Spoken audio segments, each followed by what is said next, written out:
Hi, I'm Jack Laskowitz, a Vice President of Client Success with PayIt, and I am here to talk about creating delightful government services. Yep, that's what I said, delightful.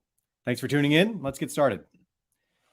So what I want to do today is talk about some practical tips that you can use to optimize both your resident experience and also continue to deliver results for your office. I want to make sure this is a great use of your time, and so you walk away with something that either you can do or think about that's new for you in your office, or affirm some things that you're doing today already. First, I want to talk just a brief moment or two about PayIt, who we are, what we do, and why this is so important to us. We believe that services should be smarter for government, but also easier for everyone. And when we think about your success, it really boils down to resident trust and operational efficiency.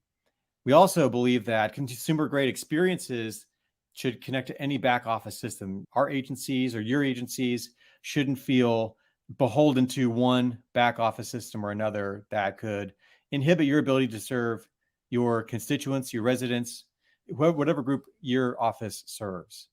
And there have been studies that say that a really good consumer grade, actually just a really good digital experience, can increase resident trust by 4 times when they use some sort of modern digital front end.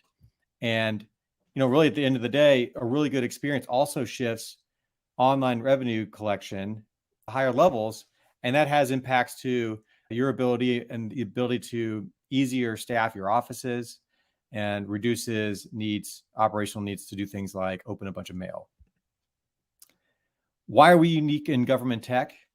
How PayIt works? Well, there's really 6 things I want to talk about just to give you an idea here. First, it starts with a great user experience. The great user experience decreases calls, decreases walk-ins, decreases mail-ins, and like we just said, leaves your residents with a better feeling about how they interact with you. Open integration to any back office system. This is one where we create a level of interoperability and innovation that doesn't necessarily have to come with millions of dollars in work to touch back office systems that have different purposes in terms of security, stability, and being very static. Also, a SaaS model that delivers continuous innovation, ones that don't leave you paying a lot of money up front and then feeling you have to pay a lot of money again for new experiences and features. Also, fast to deploy and manage. We've been able to deploy services to different agencies and departments, and we target really 90 days, and we've even come under that many times. And finally, the 2 last things, marketing support and pricing, so we win together. PayIt believes in building models that say, listen, we win when you win, and we're committed to your success. And obviously doing all that with government-grade security. Data that we use in Canada resides in Canada. Data that we use in the US resides in the US. So you can feel comfortable with the work that we do together. And finally, I mentioned that great customer experience and also the real-time insights management. I just want to show you a little bit what that looks like. Here are just a few examples of those screens that different residents see and use, whether they're at a state or a provincial level or at the local level.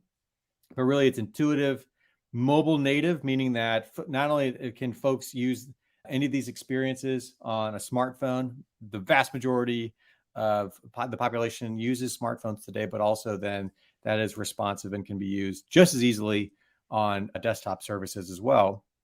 But also actionable user insights. PayIt makes sure that the interfaces and dashboards that it builds for your residents and your constituents are responsive and smart, bringing up the right actions to be taken at the right time. So your residents feel like they're always doing the things that they need to do when they need to do it, and doing it at the right time. And finally, for those agency users, understanding the data, right? We're in a data-driven age.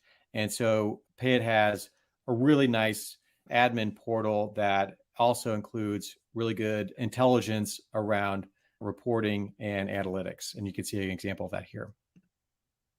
And finally, I just wanted to highlight, we recently launched services, several different services in the city of Toronto. Loved this quote from the city that mentioned that, residents, citizens, and visitors, they want a simple and consistent and connected interaction with the city.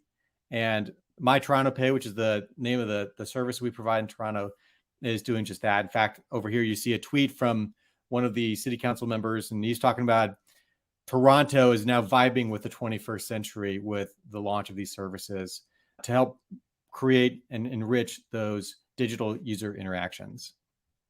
Okay, so that's a little bit about the PayIt story and why we think this is important. So I want to just now get to here where the practical tips come into play.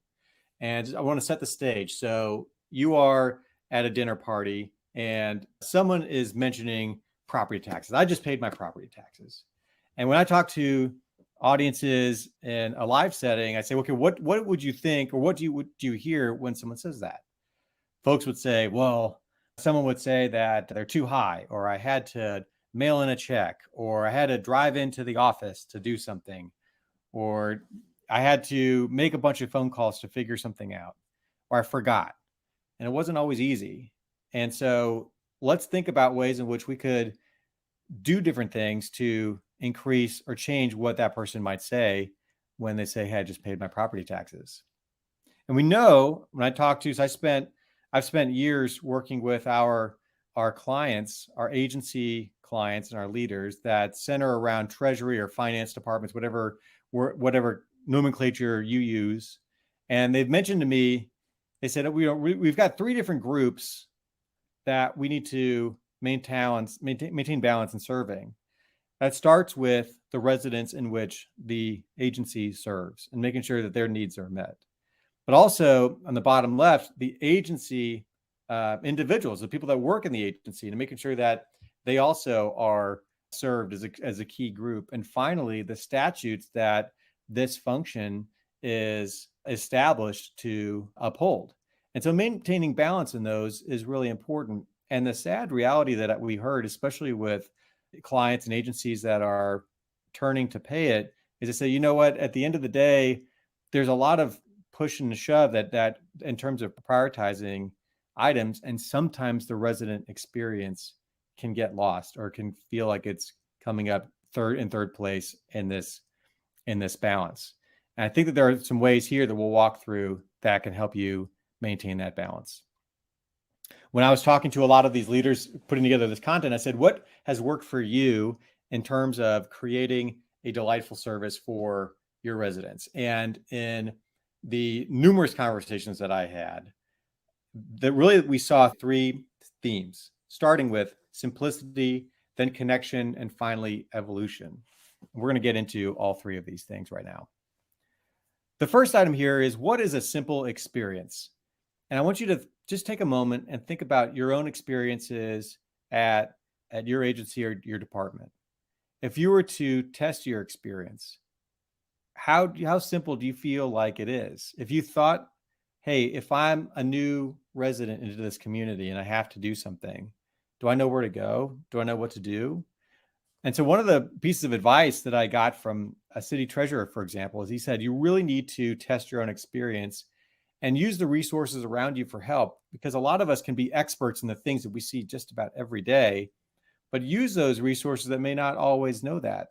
So for example, he used a local college with a marketing class to say, hey, I want you to come in and I want you to pretend that you are a certain persona. I just moved here, or I just had a major life event, and so life is different for me now. And go through different scenarios and test it out and just give me feedback on what you could do. And he said it could be uncomfortable to hear some of that, but it was so insightful to understand how folks were interacting with that particular agency and in that particular area. They actually found that they did a study just even on their website, and they found that 80% of the people that were coming to their website were there to either find a bill or pay a bill. And so that's when they said, gosh, not only just making a payment is important, but an experience to get someone to making that payment is so critical. So here are some things that we learned. 1, nudges work. What that means is, I don't know about you, but sometimes I'll get a piece of mail that says I've got to pay something. I'm looking at my property tax bill right now, and it says this is due in a month's time. Great. Where are you going to put it? And are you going to remember that that piece of paper is there? we all know life happens. And so it's really hard to always stay attuned to that, but it's always helpful to get those little nudges to say, hey, do you remember that thing you got to go pay? Oh yeah, let me go get that done. And so finding ways to do that with your constituency isn't a hindrance, but it's actually a service. Making the user experience, the UX, intuitive also gets you there. The harder it is, then people get frustrated and throw their hands up. That means that experience is not intuitive. Making sure that I'm thinking about, is the information where I need it to be, when I need it to be there. If that's happening, great, that's intuitive. If it's not, that's a good point to see if you can make the experience better. Putting personal information where the user needs it. What that means is, if I've given information to a particular system, can that system remember it so that when I come back, it says, oh yeah, here, is this the address you're still talking about? Yeah, it is. Great. Click, click. I'm all done. And finally, what we believe is our agencies should not feel like they need to reinvent the wheel with custom development. There are SaaS solutions, like we mentioned, PayIt provides here, that has done this for numerous other agencies and can bring that expertise to you and also learn from you what works and what may not work in your particular community. Here's an example of what simple looks like in real life. So this is out of the city of St. Louis. This is another tweet that this is a screenshot of actually an email this person got. So they got a nudge. It says, well, isn't this extremely, I'm assuming that means convenient, from this elected official. You get an email, you click a button, and you pay your property tax bill in a second. I don't think I could write a commercial better than what this individual said. But you know what? This was Twitter. And so, gosh, what kind of responses were people going to give to this individual? I felt pretty good to see these folks responding. And they're like, yeah, I used it in Kansas City and it was great. I logged in and my receipts from where I lived before are there too, because of that common platform.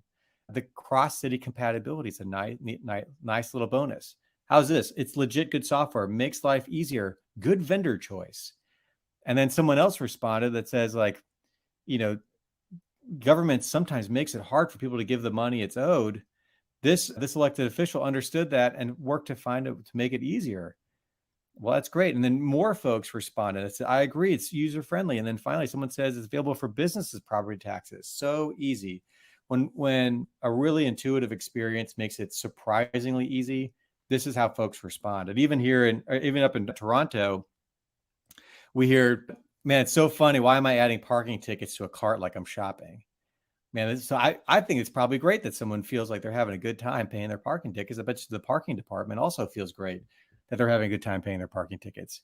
So these are really good examples. When folks are surprised at how easy it is, they will share the word, and you can see how that trust begins to build. So the second theme is connecting with residents. And so I want you to think about, how does your department today interact with residents? You think of every touch point, every piece of mail, every phone call, office, site, maybe out mobile interactions out at, is it the state carnival or some other interaction, maybe at the library. Think about that. And you think about having a list of services and instructions to these services that can be accessed. Think about what that means. And are you clearly communicating? And then think about the difference. Do you feel like your department is simply online, or are you digital? And I'll dig into that here in a minute. What we've learned is, first, on every touch point, guide them in a sense of, like, what do you want them to do? I think what I've seen sometimes in doing our research, certain agencies can say, here are the 8 different options you can do. You can go to this location, you can go to this bank, you can maybe go to this library, you can mail. Oh, by the way, you can go online. That's an example of saying, well, yeah, we're online, people have the option to pay. But are you digital in the sense of you are committed to allowing users to digitally interact, and you're guiding them that is the preferred method of interacting with you? The second part is put your resident hat on. Think about how your residents want to engage with you. I would expect you wouldn't be surprised. You probably agree today that, do you want to call Amazon, for example? I don't even know if you can. So do your residents want to call or mail things into you? They probably don't. And then I mentioned already before, being online doesn't mean being 100% digital, because the underbanked or folks that may not have the digital literacy may not have access. But if you really think about being 100% digital and finding ways to reach those individuals, more folks have smartphones than they do desktops. So are you creating methods and ways in which you can interact with the vast majority of your population? And finally, the last way I think is you think about your identity, the sovereign identity, to make it simple for residents. What that means is think about ways in which residents clearly and confidently know how to interact with you. And when they can do that, and they can do that with a lot of confidence, that removes friction, because they are not proceeding with caution, but they have every bit of confidence that the way in which they are interacting with you is one way you've guided them, you've recommended to them, and you've brought them to an intuitive interface. So those are some things think about connecting with your residents. Here are just a few more practical ways to connect. So think about one, making digital the preferred channel. So if you want folks to pay online, for example, and your list of options and in which ways people can pay, the first one should be like, we want you to pay on this digital service. And folks will typically go down that list. They will read that list as your priority list.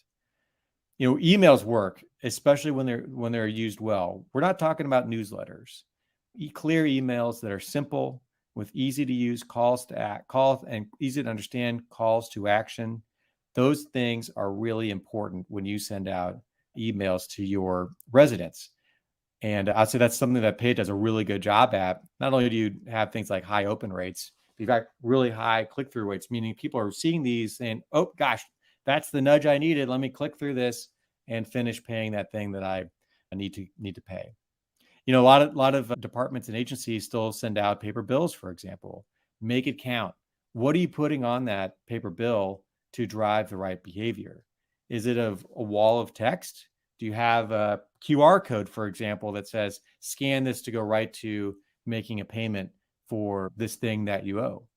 And finally, when we talk about connecting and remembering and showing the information where it's needed, think about repeat visits. So the first visit, at least in our experience, the first visit's good to get set up and get everything set up to pay a particular item.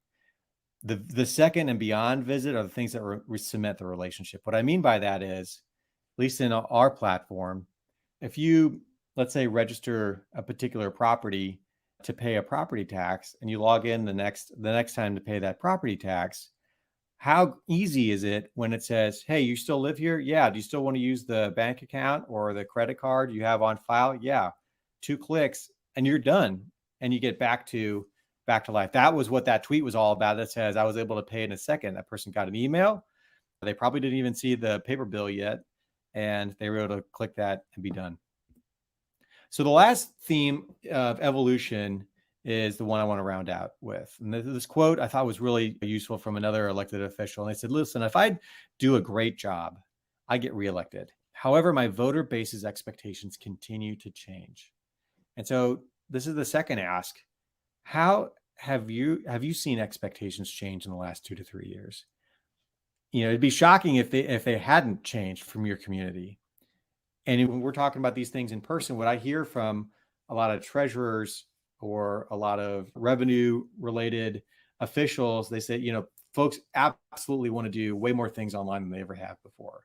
Folks expect things to be smart and intuitive versus fill out the same form that you've had to fill out the last 10 years, for example. And now I want you to think about what really gets in the way of meeting those expectations. Is it inertia? Is it just, hey, this is how we've done things, and so we just don't want to change our process? A lot of times it's what it is.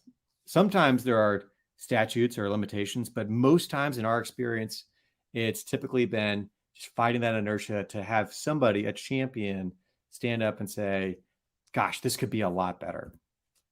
And so some things that we've learned is in terms of going about to evolve and affect these changes, I want you to think about separating systems of record from the user experience front end. What I mean by that is, quite often, historically, the status quo has been, gosh, this one system will be your end-to-end, top to bottom, big silo. You get the whole thing. One throat to choke is probably what they told you. But what happens is that's great, possibly right when you implement it.